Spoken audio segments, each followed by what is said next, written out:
Recording is on. All right. All right. Let's bring that slide back up. So, I find that the direct actions were very strategic and focused, right? And if you listen to anything by Jane, you find they always are. And, she has said, it's not walking in and putting up a damn sign. And she says that on that kind of thing on numerous occasions. Let's go to the next slide.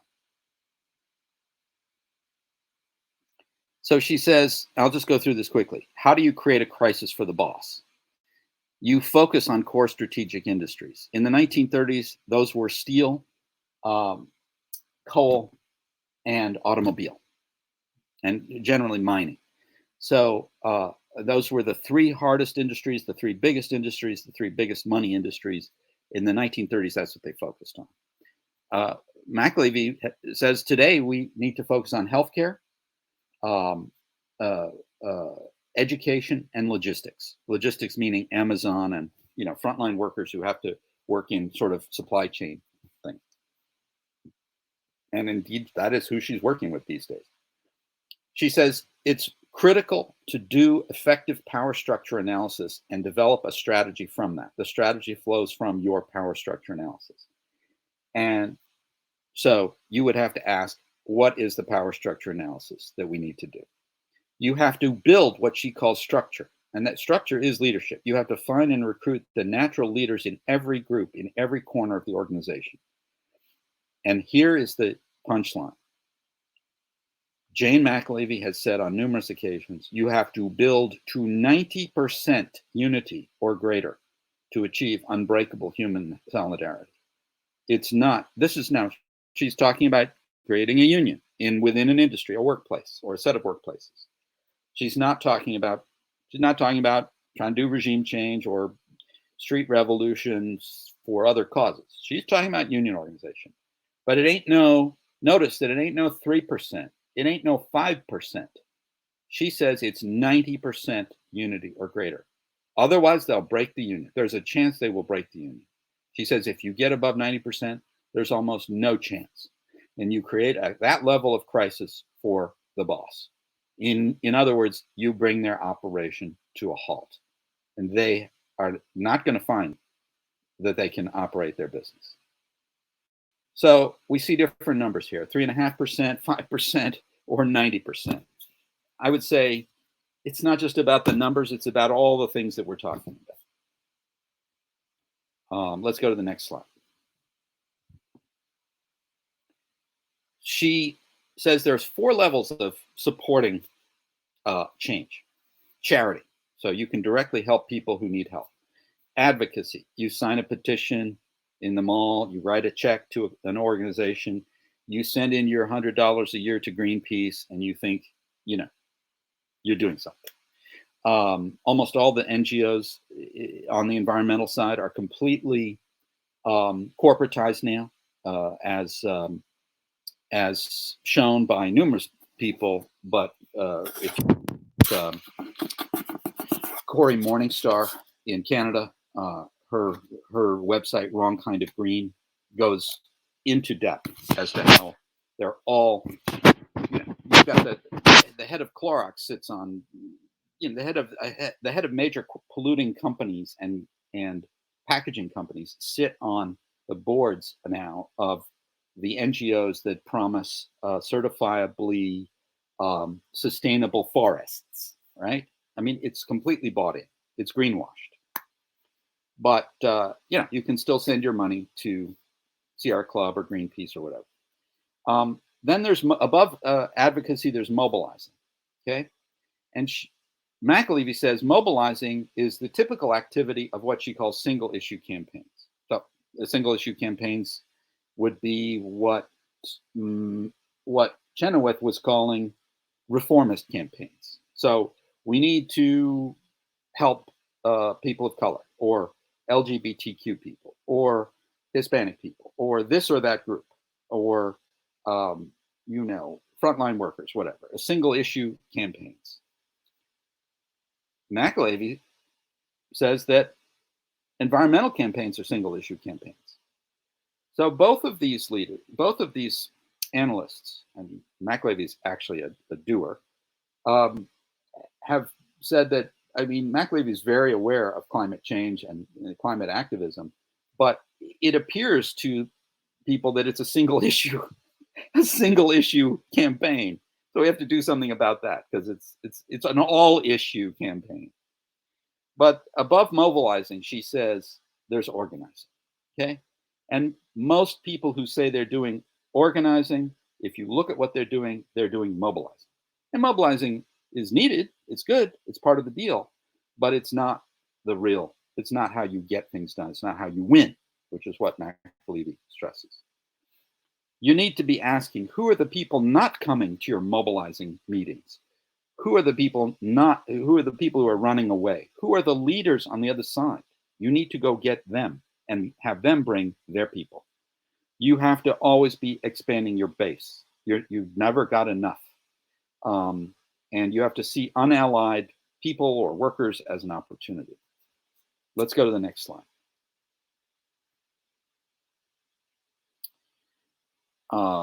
I'm not going to go through this. This is sort of a deeper dive as to how McAlevey says you need to operate with rank and file to expand the base. So you need to be talking no more than 30% of the time and be listening 70% of the time to the workers. Don't assume you know the workers' interests or goals. Don't ever assume that. Always be asking the open-ended questions. And she's talking about working with employees and workers in industries to create unions. I don't know that how much of this translates to climate advocacy. I'm sure a lot of it does. What I like here is inoculation. She says you have to give the worker, all the people you're trying to recruit, you have to give them all the poisons before the boss does, before the union busting class does.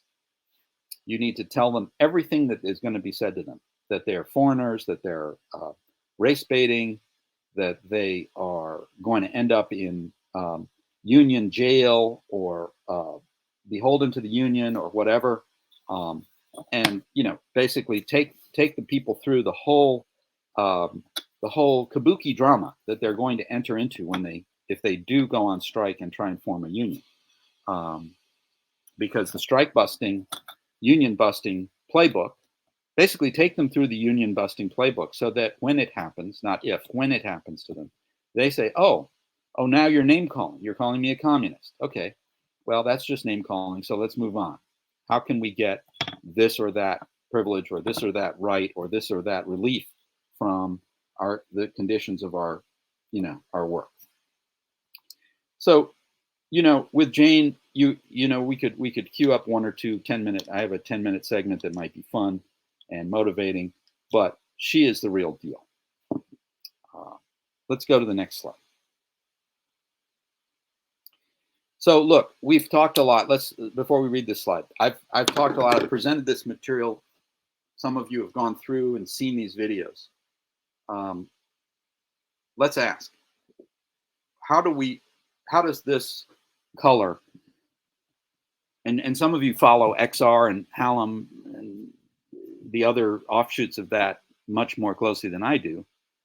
So what are you guys thinking?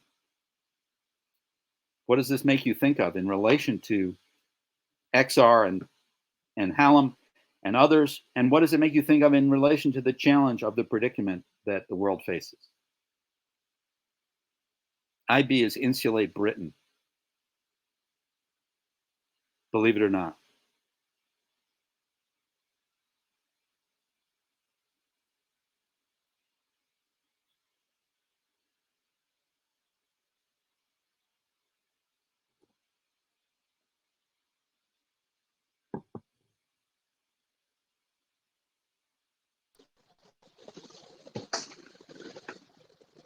So Jason, the one thing that comes to mind, just stemming off of your earlier description, is there a spectrum of activist groups that are operating in parallel to XR, and does that spectrum include violent versions of these activist groups that would make XR's demands and XR look more palatable to the powers that be?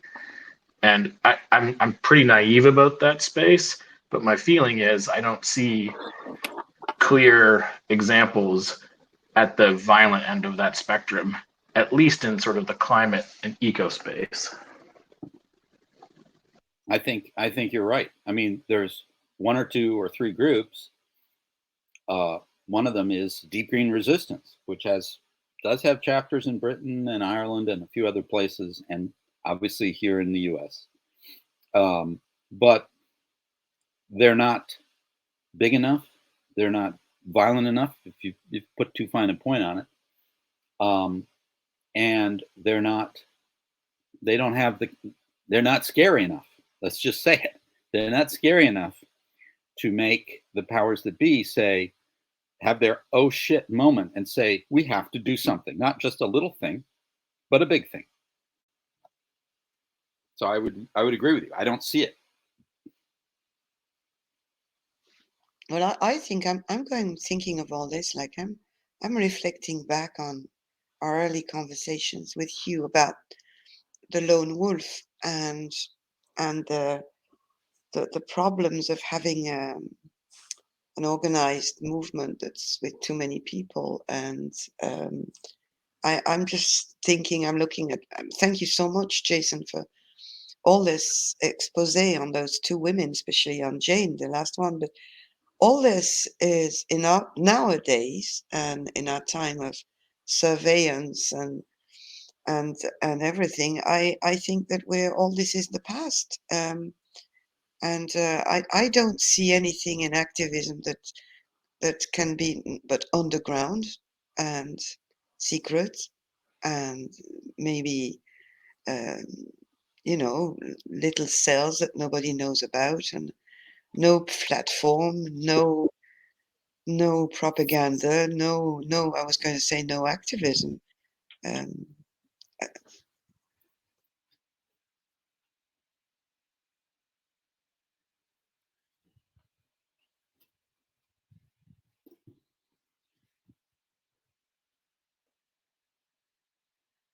I think you dropped out, or I'm dropping out.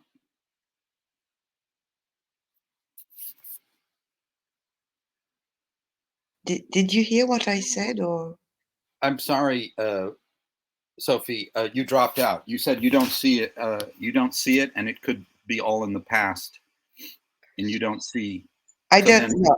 I was saying that I'm listening to all that you said, and I'm very thankful for this comprehensive expose, especially the part about Jane. But I can't but think about where we were with Lord Hugh after analyzing political parties, activism, various movements. That at the end of the day, it's the monkey wrenching groups, it's the lone wolf that will make maybe a difference for something, for some group, for something in nature, or maybe for a bigger thing. But anything organized, anything big, anything in the line of what you're describing is doomed in this age of surveillance. And I don't see where we could go now in terms of looking at more. XR is a symbol of that. Where are they going? What are they achieving now? Nothing. The deep green resistance is a facade. They say themselves that they are not an activist group. That there might be some people acting in the name of deep green resistance, but they have nothing to do with it. They just that there's covers there. So yeah, what do you think of that? let's let others answer. I mean, I've presented mostly. I presented my own views on a few things, but I've just presented kind of Chenoweth and McAlevey. You can go listen to them and read them more. I'll say this, and then I'll open it. Is Hugh? If you go back, I listened to a couple things on XR. He had a discussion with Hank. That whole sort of slightly chaotic two videos with Hank was nominally about XR. And Hugh said this was right after XR's sort of colossal mishandling of the London Tube thing and the backlash began. And Hugh, I think, correctly said, well, XR is probably going, they're going to just recede now into, they're going to be scared now to do anything. They're going to just, the tendency will be for them to go into much less invasive actions, and they'll become meaningless and or less powerful. And maybe that's happened. I mean, they've achieved something. It's not, they haven't achieved nothing. They've achieved something, but you can sort of see that the arc, their arc in the Overton window, or their arc of their hype cycle, as we call it in marketing, they're on the downslope of their hype cycle unless something changes. And so I don't know what others feel based on Sophie's question.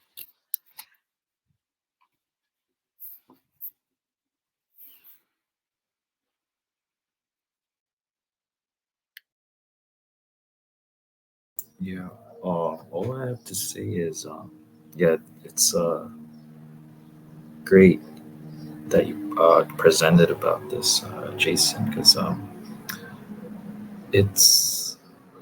we're at a point in time where I mean, I'm sure we all agree it's like all hands on deck, and we need to take, certain actions have to be taken, and it seems like we're just passing the buck, or to future generations, and having them have to deal with this when things could have been done now, things could have been done decades ago. And as time goes on, things will get more desperate one way or the other, whether it be people taking preemptive action, or just the way the things are happening now, it will get worse and worse.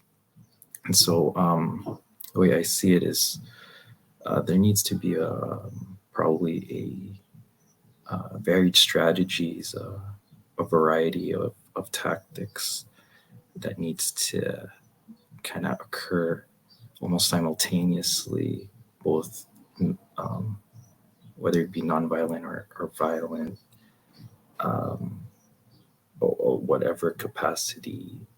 It seems like it's going to get there in the future, one way or the other. And so I don't know.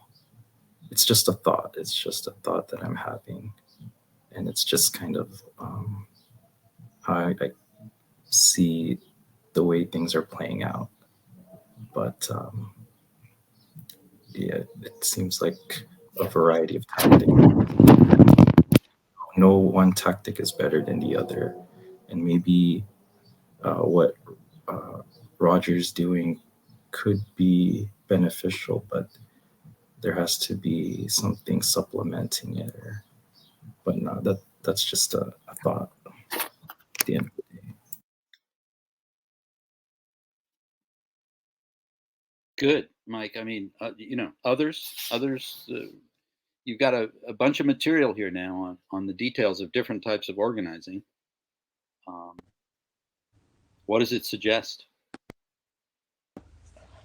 Um, for me, I was thinking that that was a very prescient point that you shared with us about the clear and direct connection between the action and the goals. So it's tightly linked. And I think one of the difficulties for climate change activism is that the effects are not immediate and local to just one aggrieved party. It's kind of diffused, it's global, and it's hard to see because it doesn't manifest every day. Well, it's affecting all of us, but we don't see it as probably important or imminent, or we're focused on, yeah, I'll just adapt, I'll just you know we'll adapt somehow.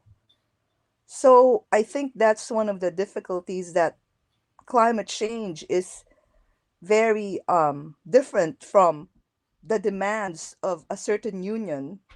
um So that's just one of my reactions. But I do appreciate your sharing these, especially knowing about Jane.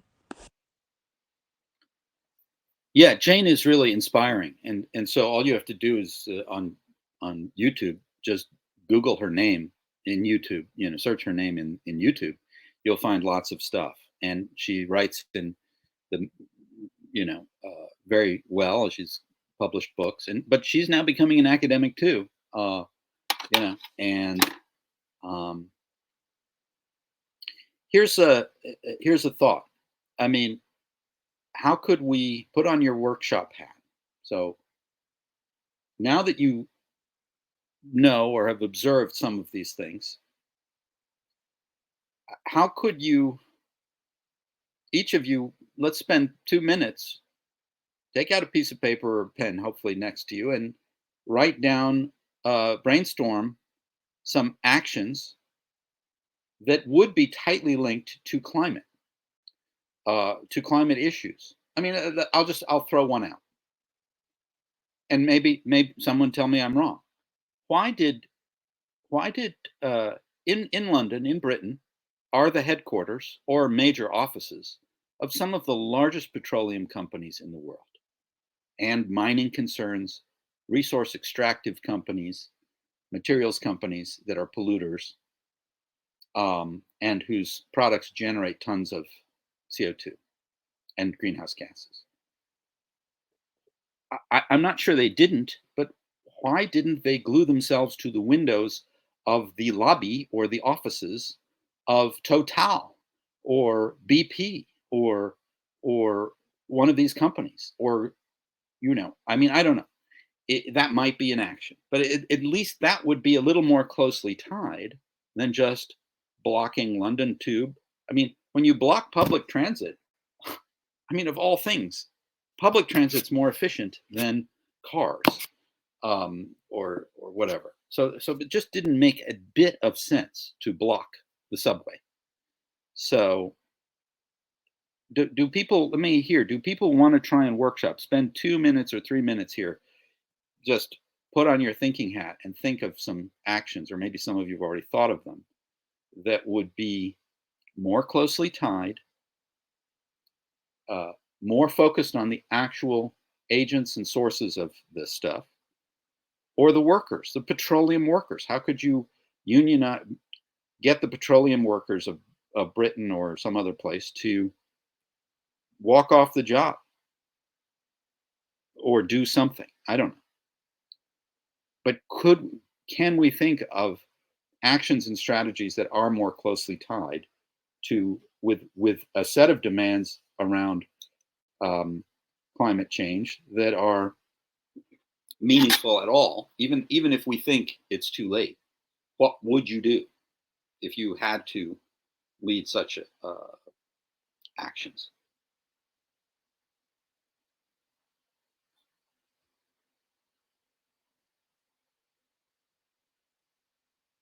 That's a difficult question for doomers. Yeah.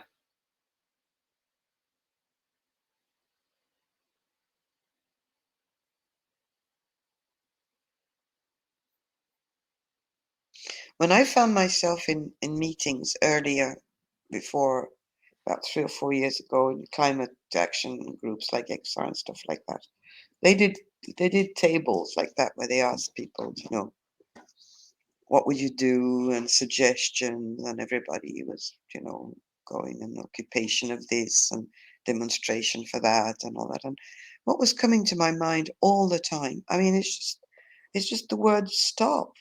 I mean, not do. I couldn't go anywhere else but just stop. Stop. Just stop what you're doing. Stop work. Stop buying. Stop. And I mean that is. I mean the way most of climate activists are thinking, they're still in the doing, in the mentality that's brought us here in the first place. So first you need to destroy or burn down or everything before you can start uh, building a goal. You need to make a kind of clearing up of everything before. I don't know if I'm explaining myself very well. I'm still a bit sick.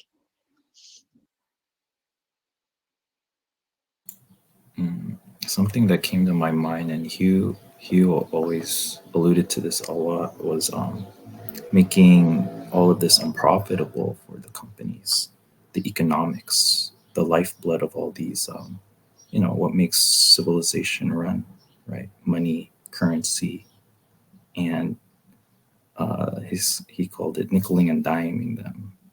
Even as small as a penny or a nickel, a dime, withholding that.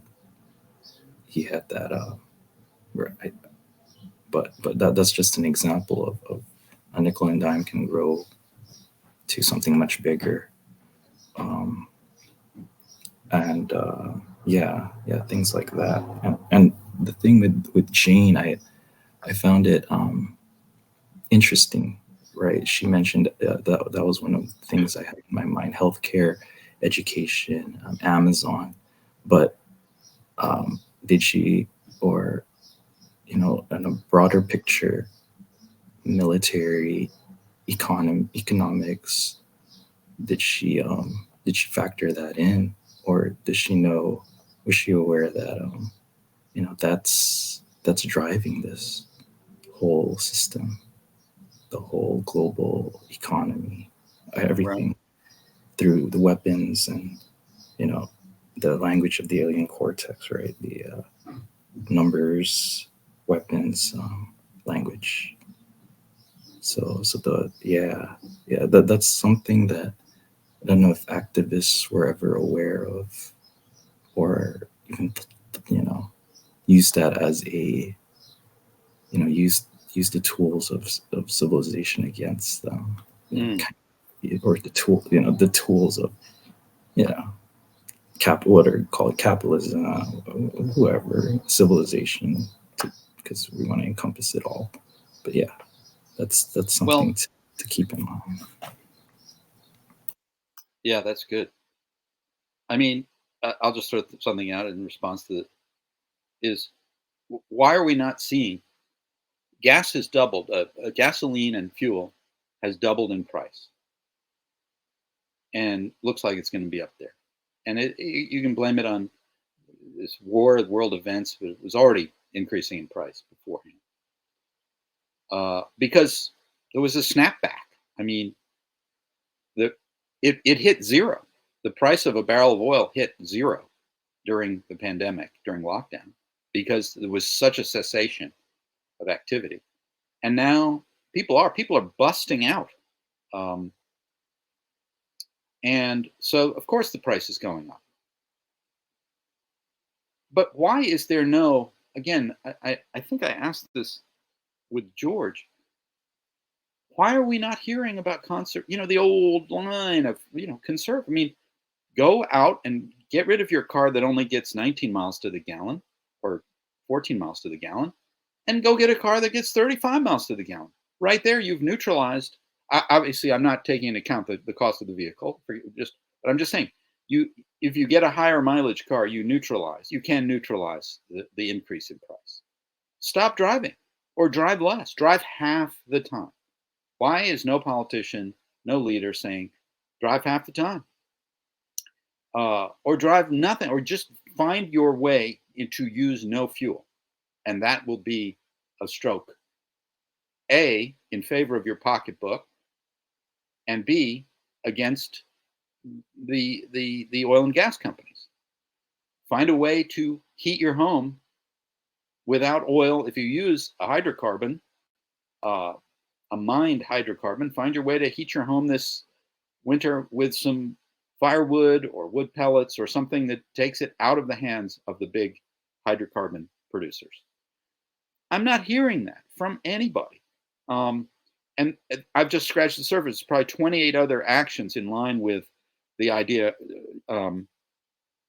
A's idea of stop, or Mike's idea of just kind of stop. You know, we're not really hearing any solution. We're just having our Biden and Johnson are being hammered on what are they doing to to make it easier to get more diesel and gasoline.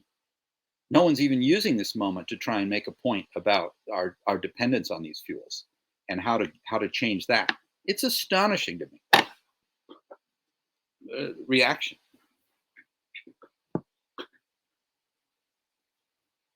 Yeah, I think with those solutions, I'm thinking more and more that it has to be on a local, personal, community level, because as big as the behemoth of civilization capitalism, these world governments, they're all about growth economy and perpetual, this is what they're running on. They need all these supply chains. They can't afford to, in their mind, degrow. They're not going to support any idea of collapse or degrowth, collapsing slowly. They're gonna burn the oil, use every drop of energy until they can't. And so that's the pattern I'm seeing. And these solutions that we have is not gonna, as I see it, doesn't seem like it's gonna happen on a global scale. It has to start in a small scale, and whoever wants to do it, good on you. We're wiser Right. that, but at a global scale, it doesn't seem feasible or possible at this point. Yeah.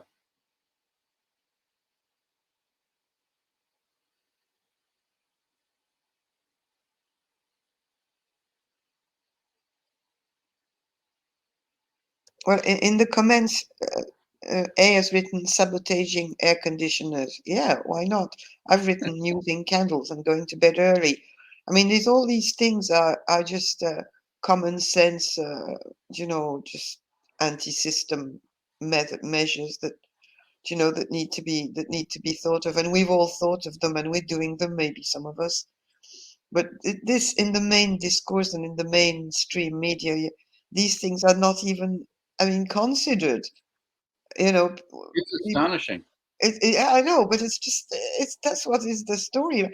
How am I going to go on holidays now that it's going to cost me so much to fill my tank, or how much it's you there's a mind process thing that you just can't go against.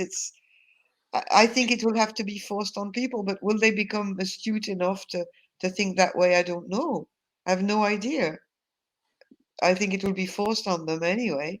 Well, We even just when it's came probably through. too late. Most of the countries of the world just came through the most draconian, government mandated, society wide change of conduct and action over 2 years in response to this pandemic.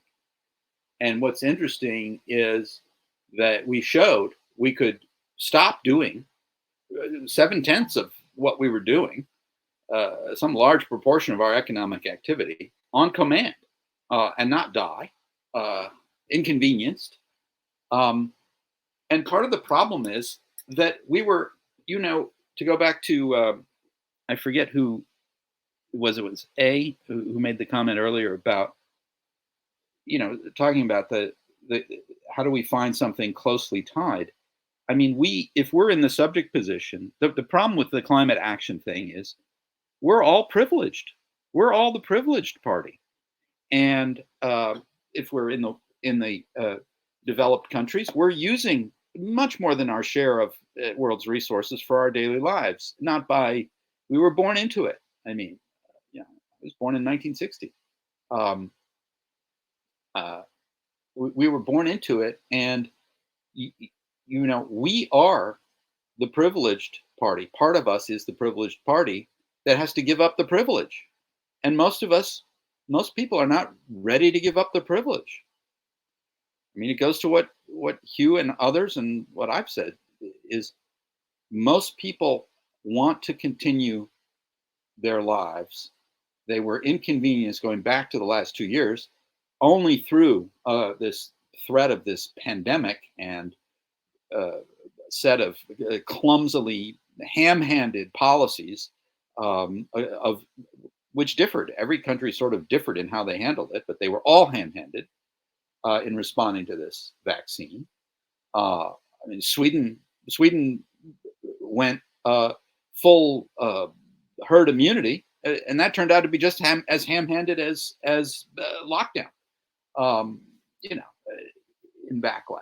So nobody got it right 100%. No country gets a gold star or even a silver star for how they handled this. And we had to give up privilege and change our conduct, but now we want it back. And we want it back on such a degree that it's literally, you know, the demand curve for most commodities and fuel has snapped back, and the oil companies lost so much profits for 3 or 4 quarters. They are quite happily controlling the output. They do control, they monitor and titrate their production. This is well documented to achieve whatever profit and cash flow they need. And they're going to ride high. The only thing that would do it is a voluntary mass trend to give up practices and privileges that use hydrocarbons, to couple that with direct actions of a focused, poetically, semiotically connected closeness to the object of those actions.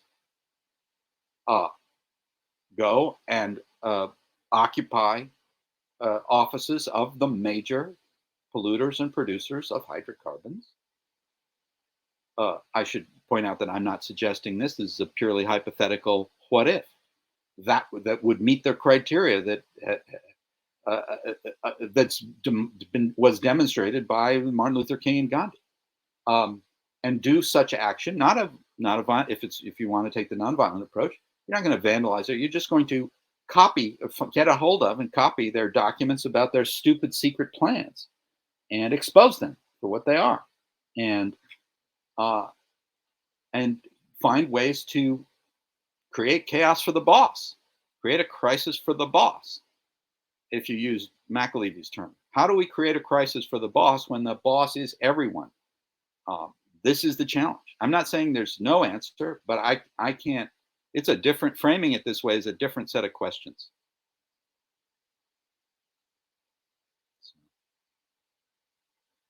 I'll shut up now for a second. I do want to leave 10 minutes to reflect. So we're at an hour, and since start we're at about an hour and 35 minutes. So I have a little more that we can reflect on. But what do people think? I mean, is there a set of closer actions that we could take, or that the mass of people could be induced to take, that wouldn't be giving up all their privilege, just giving up part of your privilege?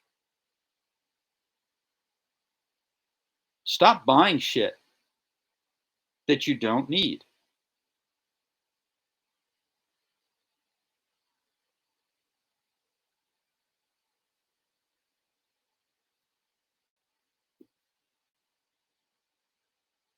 So look, let's move to the next slide. I think we don't need to drill in or keep bashing XR or Hallam. I mean, there's room for improvement in what they want to do if they want to achieve their objectives. This material hopefully will help them. I think. Let's see. Is there another slide after that? Yeah, let's do this first. Deep adaptation. So I read a while back when it first came out, Jen Bendell article on deep adaptation, and Rupert Reed, who was one of the more savvy commentators on that. And I'm going to summarize deep adaptation. It seems to me in 1 or 2 sentences. Deep adaptation is the statement that, indeed, as we believe, the collapse is coming. We've triggered abrupt climate change.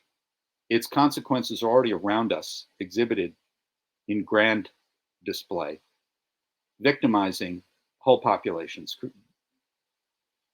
doing the refugee creation that was predicted, causing the economic privation, the shortages, food shortages, and increase in prices that were predicted.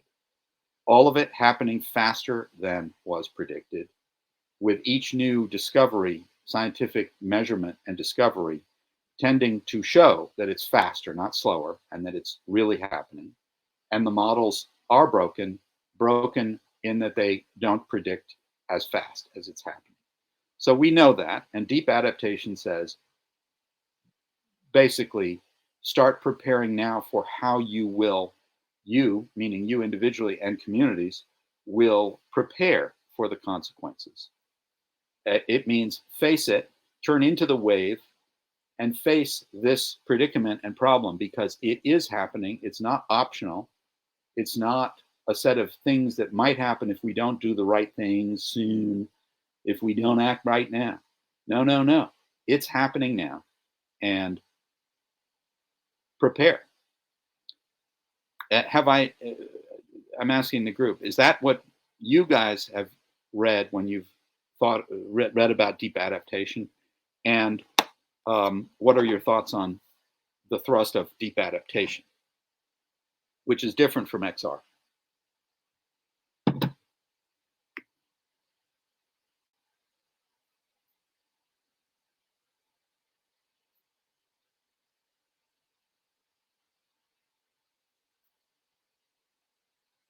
Did you hear anything I said?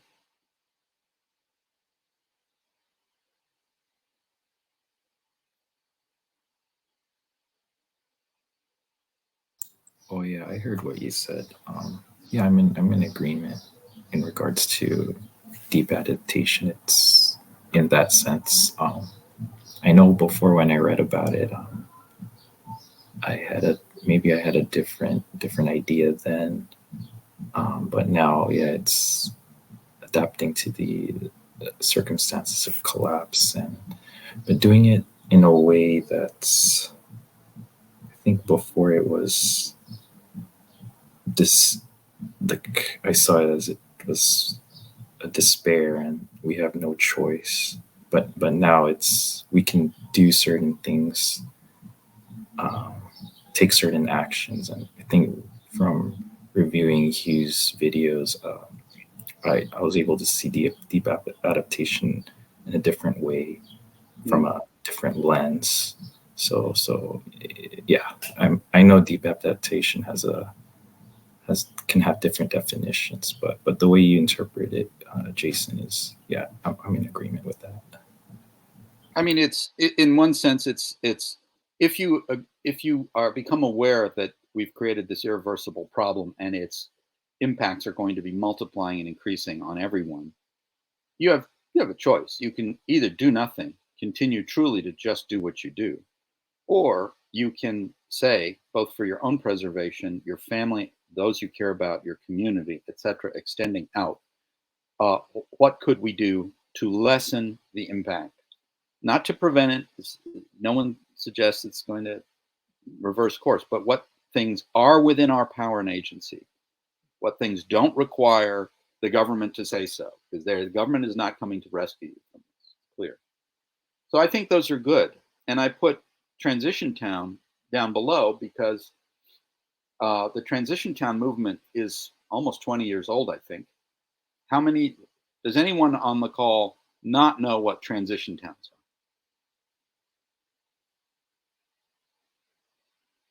Yeah. So it was started in Ireland by the British environmentalist. I'm now blanking on his name. That's an Alzheimer's cell right there, I guess. But he's a good guy. I've actually met him. And the premise of Transition Town was energy descent. It wasn't climate collapse. And transition movement was resistant against the notion of climate collapse until, I think, recently.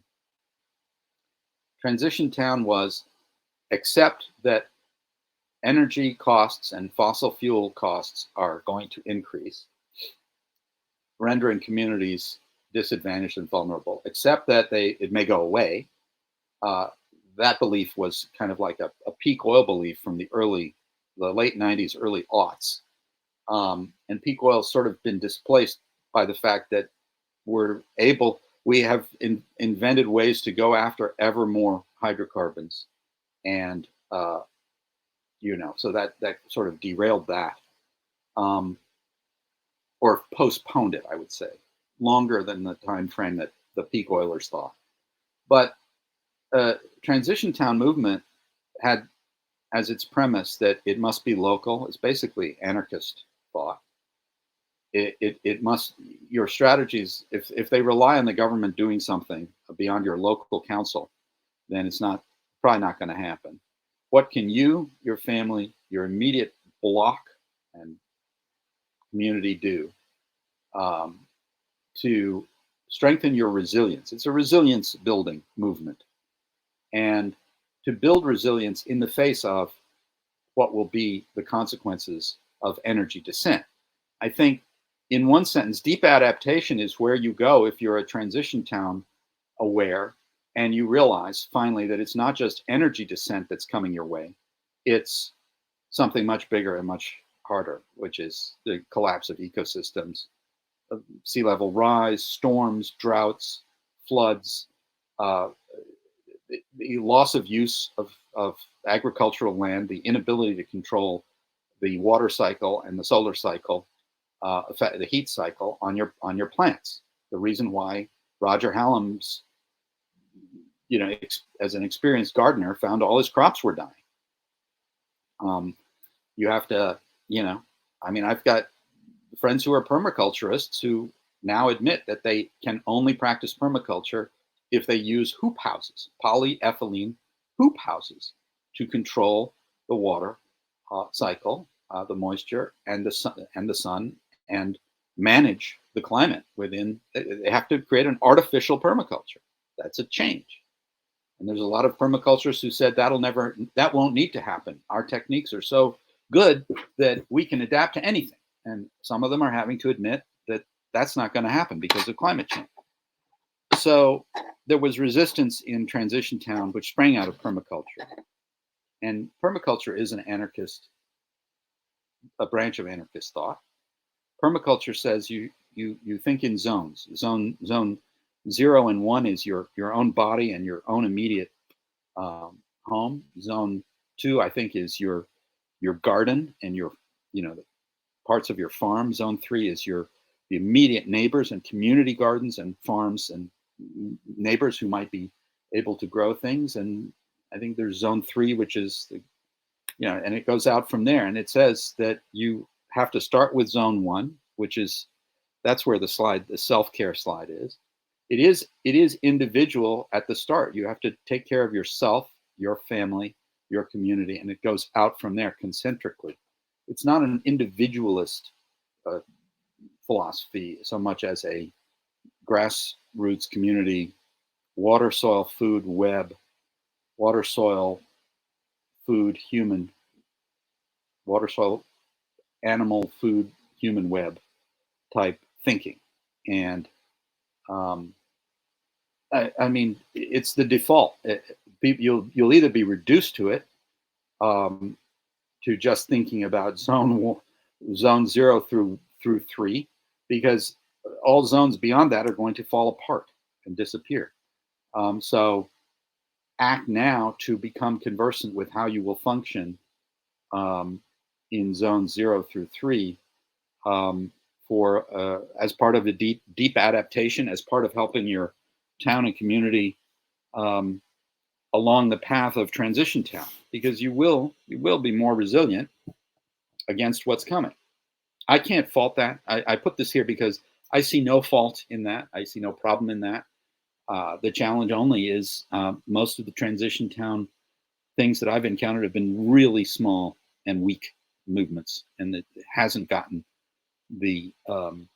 I know there's exceptions to that. Some people are in transition towns that are very fully fledged, and I think it might be, you might consider moving to one of those if you decided you could do that.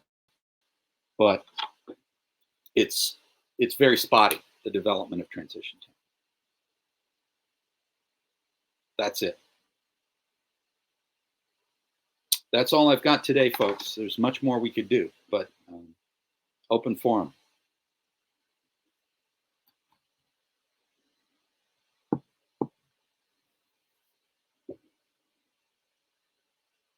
Wow, thanks a lot, Jason. That's a lot.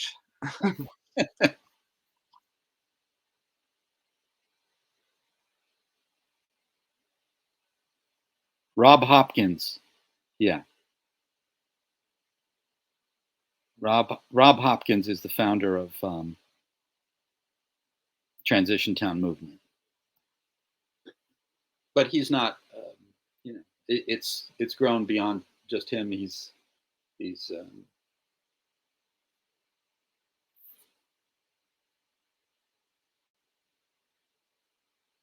Also, Jason, could I share these slides with the group or? Sure. All right. And someone's asking about the previous slide. I think it was titled "Take Care of the Self." Is this something you want to discuss in a future meeting? If the person wants, let's put it up. If people are still interested, I can Oh, hang okay. here for another 20 or 30 minutes. I don't want to monopolize, but put it up so that you can see where my thought was going with that.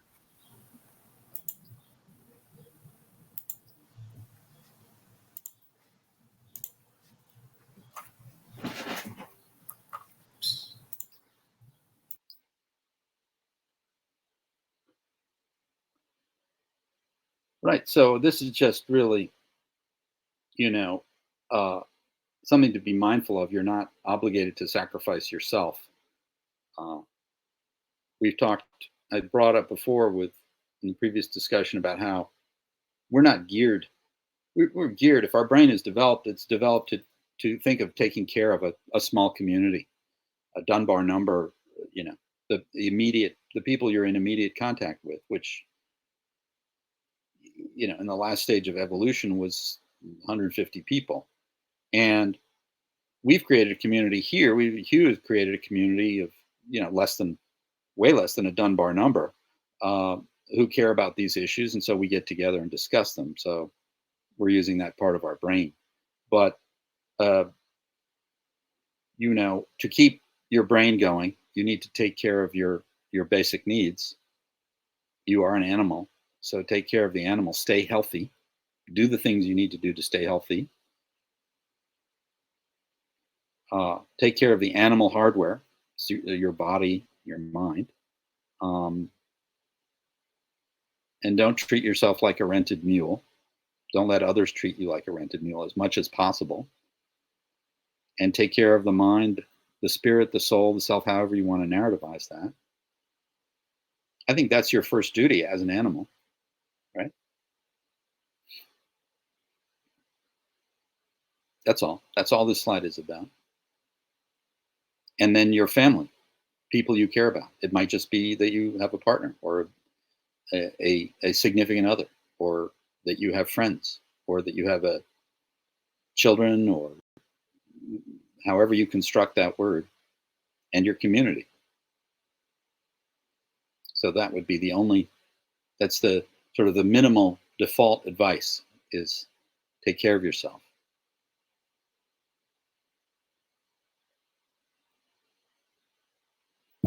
And think of how your system of support around your needs is going to be impacted by what's coming. And don't obsess about it, but if there's obvious steps you can take those. That's sort of the minimum.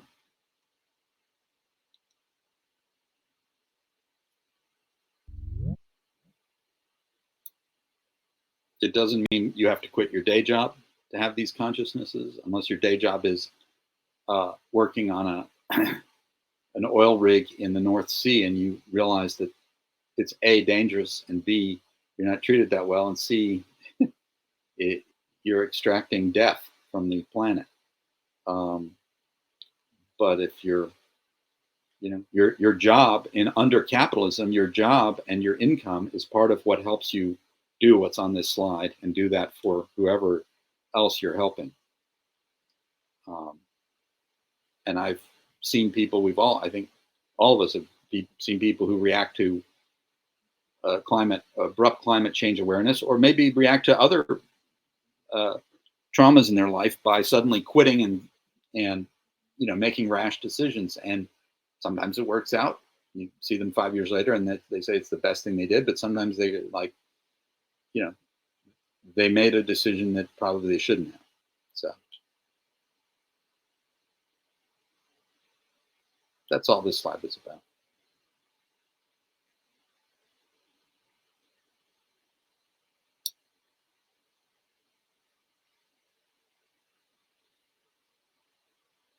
Smoke, as Hambone says, smoke them if you got them, which is an old 60s phrase, which meant if you have a stash, use it now. Time is of the essence. Smoke them if you got them, because someone's going to take away your stash or use your stash. It's a silly phrase, but do the things you want to do, see the things you want to see, be with the people who you care about sooner rather than later, because time is limited. It's a Stoic observation. Stoicism, or if you want the Eastern version of Stoicism, Buddhism.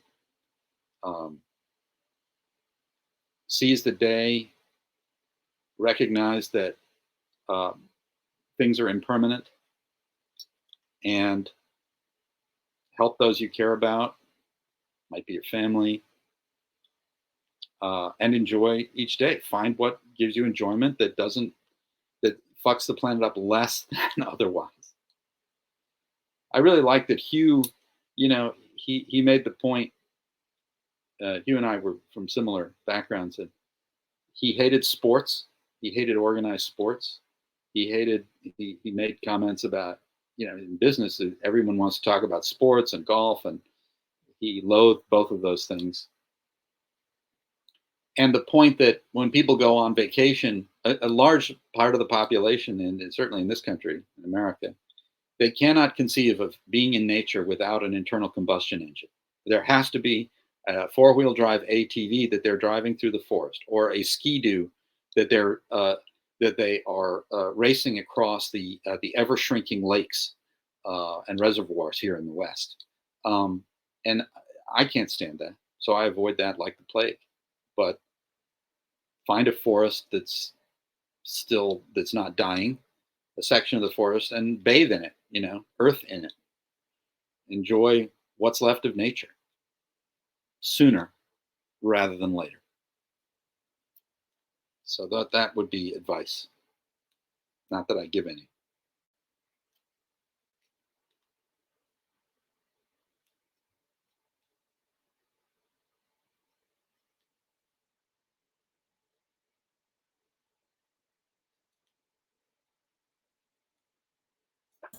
All right, awesome. Thank you, Jason. And All right. great presentation. Good advice at the end, right? Enjoying and living in nature as much as we can. So great stuff. Any questions? Any closing remarks? Anybody? If not, we can go. We'll take a moment and fall still.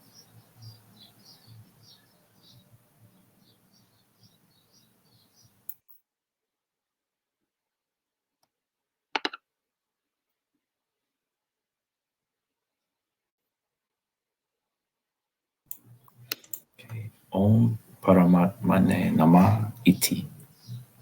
All right. And thanks everybody for sticking around, and thank you again, Jason, for the wonderful presentation. Thank you. Goodbye. I'll go ahead and end the recording. Thanks, everyone. Thanks, everybody. Thanks.